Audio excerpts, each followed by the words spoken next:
Are you looking to learn a little bit more about live streaming and you're in the event industry, or maybe live streaming's a part of what you do for your job? Well, this is a part 2 where I'm giving you some live stream basics specifically for event planners. But if you're someone who plans your company's webinars or is looking to add a hybrid element to your next event, this is applicable to you. But before we jump into it, I'm Logan Clements. I'm a freelance event producer based in Seattle, Washington, but I execute events here and all over the world. I do want to remind you to like, subscribe, turn on that little notification bell so you get notified every single Monday when I drop new videos. I'm also the co-host of the Better Events podcast with fellow event pro Mary Davidson. You can listen wherever you listen to podcasts, and we recently launched our own private community where we're releasing more private content as well as access to a shared community with other event pros so that we can live what we keep preaching on the podcast, which is community over competition. So again, all of those links are down below. Live streaming basics. So why am I doing this part 1 and part 2? I think it's so important that you understand live streaming as an event pro. Virtual, hybrid, those are not going away. So just having some of these terms and the pros and cons of different platforms, different tools in your back pocket is going to be the best for you. So here I'm going to talk about some streaming tool options. I'm also going to talk about Zoom versus YouTube versus Vimeo, which seem to be the top 3 platforms that I'm using for live streaming at my events this past year. So first, streaming tools. There are a large number of tools to stream, just like there's a large number of event platforms to use. But one of the things that I see as an event producer who still does a good amount of virtual and live stream events, I'm finding that the 2 common tools that I'm using are OBS and StreamYard. Another one you can throw in there that I would say is similar is probably vMix. So let's compare OBS and vMix first. OBS is a free software, and what it allows you to do is to put different overlays, backgrounds. You can put a lower third, which is like my name, just like you kind of see if you're ever watching SportsCenter or your favorite news program on TV, their ability to have a big shot of the announcer, the reporter, and then a small video window which has graphics or maybe a video. All of that is manipulated using a software. So OBS is a free version. That's something that I actually got my brother into events because he taught himself how to stream himself on Twitch playing video games, and he uses OBS to do that because he would overlay himself with his video game.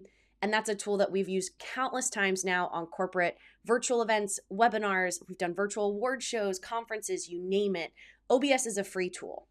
vMix is very similar to OBS. It is not free. It is a paid version.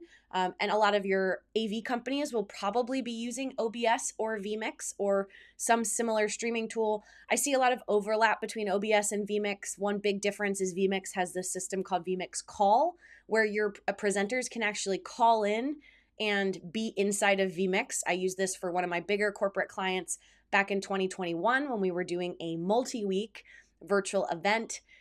And that was a great tool to use. I will say both of those tend to be a little more technical. So I have needed to have a streaming person, operator, or multiple people to operate both of those equipment. You can definitely teach yourself them.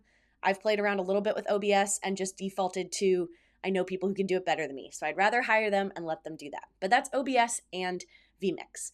The third one I mentioned there is StreamYard, and I am going to put my affiliate link because I use them for recording my podcast. I'll put that down below.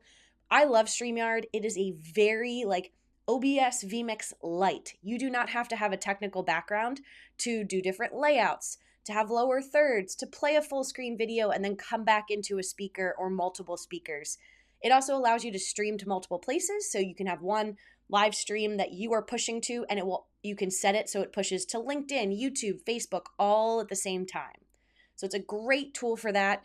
And it's just really user-friendly. All you need to do is click a link to join the studio. So for speakers, that's why we love it for the podcast, any guests we have, it's really accessible. And all they need to do is then give in the web browser permissions for their microphone and their camera, and you're good to go. So that's a really easy, basic live stream tool. I am using that for some clients coming up because it fits what they're looking for. Another little bonus I love that if you're using vMix or OBS, you're usually pushing to YouTube or pushing somewhere. StreamYard allows you to push somewhere too, but it also will integrate with certain social platforms, the chat into the StreamYard backstage. So your speakers in real time can see the YouTube chat or the LinkedIn live chat in StreamYard. which is really cool. If you're using some of the more complex, robust systems, you're going to have 2 windows open. So that's just a pro tip that I love.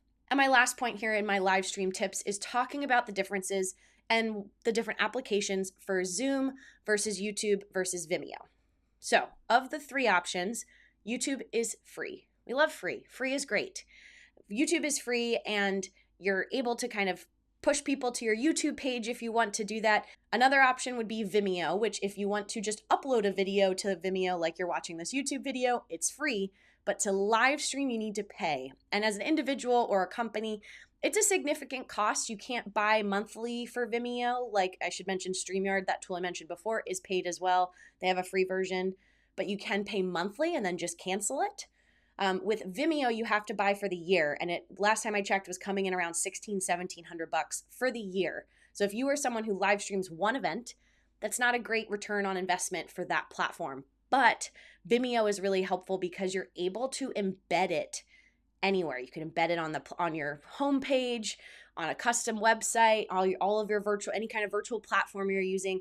It is embeddable, which is great. And Vimeo doesn't have the same royalty-free music concerns as YouTube does. So Vimeo does allow you, because it's more of like a private live streaming service, you are able to live stream music that you don't have the rights to. This is something to think about if you're live streaming a gala or an award show where in person you want to play music that people know and recognize and you want that going out over the stream. Conversely, YouTube has very strict royalty-free music rules. And if anything, if they hear anything that sounds copyrighted, even though you're able to submit, hey, I bought this music, I own the rights, I have found that YouTube is a little hit or miss at times of when it mutes your feed and when it doesn't. And so my advice for any client who is live streaming to YouTube is, because we're using YouTube, we have to use royalty-free, I call them bops, but music. And the cool part is YouTube does have its own royalty-free music library where you can download tunes from it. I have a playlist of about 25, 30 tunes that I have used now at this point for, I don't know, 30 plus events, because I find that some folks forget about the music, and it's great. It's a bop. It's not elevator music, but it's not necessarily any music that you're going to know the words to, but it has some pace and some energy to it. So that's a difference with YouTube and Vimeo, just thinking about, do you care about royalty-free music? Do you want embeddability? You want to be able to embed it in something? YouTube does allow you to embed your live stream in certain web pages, but I have found sometimes it depends on how many like views or followers you have on your YouTube account for whether it truly is embeddable, or if it's just going to be a YouTube video on your website and then when they click it, they have to go to YouTube. Another pro tip of why I have a client who's using YouTube is you can watch YouTube on your smart TV. So if you're doing an event that is a little more of a passive kind of, I'm watching a program, YouTube is really great for that, because you can send in your know before you go exactly how they can find your video on YouTube and watch it on their TV. Vimeo, you would do that if you could like go to a URL on your smart TV, but just not as intuitive as using YouTube. And then lastly, we've got Zoom. And this is one where, again, I call it live streaming, but a lot of folks are using Zoom meetings, Zoom webinar, and Zoom does have features where you can then live stream to YouTube or live stream elsewhere. But I found this conversation is the one I'm having with a lot of clients, is to just use Zoom as their live streaming virtual tool, use YouTube, or use Vimeo. And so with Zoom, I'd say the purpose for why you would use it is mainly if you wanted it to be something meeting where everybody's on screen, webinar where people aren't on screen, just your presenters. And you can't really embed that anywhere, but you can embed the link on a button or put that link on your website. And it's just a little more enclosed and gated. And you can collect the information for people who are coming to your event in a little bit easier of a way than going to YouTube or going to Vimeo. Back to that royalty-free music piece, you can really, honestly, it's your choice. It depends what you want to do with the recording afterward. If you want to put that recording on YouTube after, I would follow YouTube's rules and do royalty-free music. If it's just more of an internal thing and you're going to be just sending the Zoom recording out via Zoom, you can play whatever music you want. But Zoom is also, again, to use it for an event capacity, it is a paid version. I recommend getting at least the Pro, which is about $115, $120 a year. They do have an option, though, where you can upgrade for webinars or events or things like that on a monthly basis. There's no one-stop solution for everybody. There's no one tool that works for everyone. And there's no one solution between Zoom, YouTube, and Vimeo that works blanket for everyone. The main point of my conversations is always to figure out what the goal is for the event and then to pick the platform that best fits their event goals. Well, hopefully you've learned a little bit more about live streaming. Again, we talked about jargon in my part one. This one, we dove more into tools and platforms, and you're feeling a little bit more armed for those conversations when you go into talking about live streaming. I will say some of the pros of hybrid and live streaming are the accessibility features.